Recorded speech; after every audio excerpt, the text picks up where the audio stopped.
The sheriff stepped into my path like a shadow detaching itself from the afternoon. His hand hovered near his badge, not threatening, warning.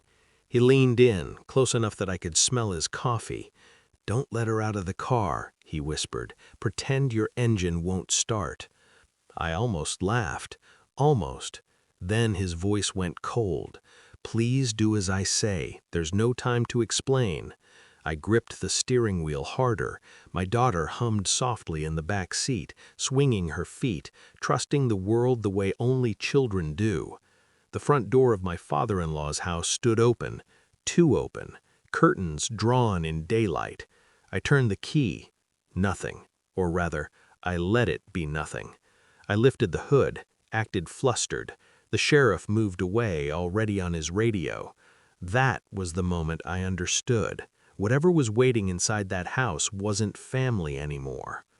20 minutes later, the house was swarming with uniforms. The front door was sealed. My daughter was wrapped in a blanket in the back of a patrol car, confused but safe. I sat on the curb, calm in the way people mistake for shock. Inside, they found forged documents, burner phones, and a suitcase packed for a child who was supposed to arrive obediently, without witnesses. My child. I didn't cry. I started remembering. I used to trust my father-in-law with my life, with my daughters. He was the man who held my hand at the funeral, who said, "I'll look after you both." He helped build my company when my husband died, sat at the board table, smiled at the photos on my desk.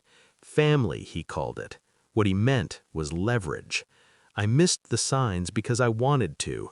The subtle pressure to update custody papers, the suggestions about moving assets for tax efficiency, the way he always asked when I traveled, when my daughter stayed over.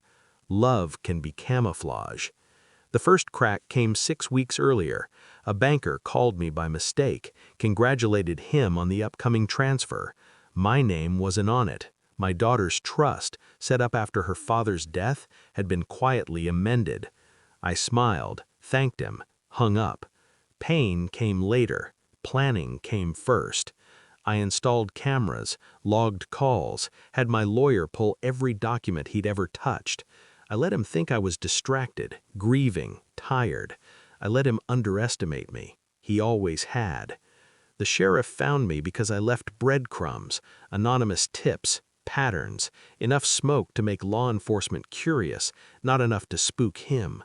When my father-in-law realized the trust still required my signature, his patience snapped. He moved faster, sloppier. That's when he decided to take my daughter first, paperwork later. They arrested him that afternoon. Fraud, conspiracy, attempted abduction. The word attempted felt weak, but it would do. He looked at me through the open patrol car door, eyes searching for mercy. I gave him nothing. 3 days later, I walked into the boardroom. "You're outdated. We're done here," the interim CEO hissed, emboldened by the chaos, by rumors planted carefully by people who thought I was cornered. I nodded, calm, polite.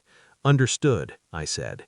That was the moment the retirement trust activated its voting rights. By Monday morning, the board convened an emergency meeting. Confusion turned to panic when the numbers hit the screen. Who just fired the person who owns 76% of the shares?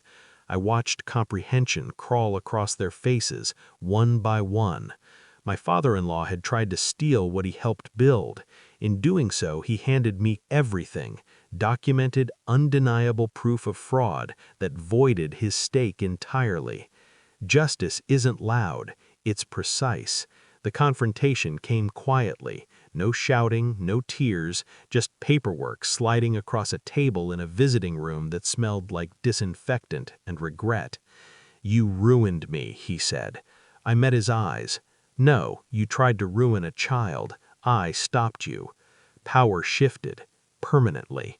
Now when I drop my daughter off at school, I watch her run towards safety. I keep my phone in my pocket, my spine straight, my life intact. Betrayal taught me something valuable. Silence can be a weapon. Patience can be armor. I didn't raise my voice. I didn't beg. I didn't break. I planned. and 20 minutes was all it took for the truth to catch up.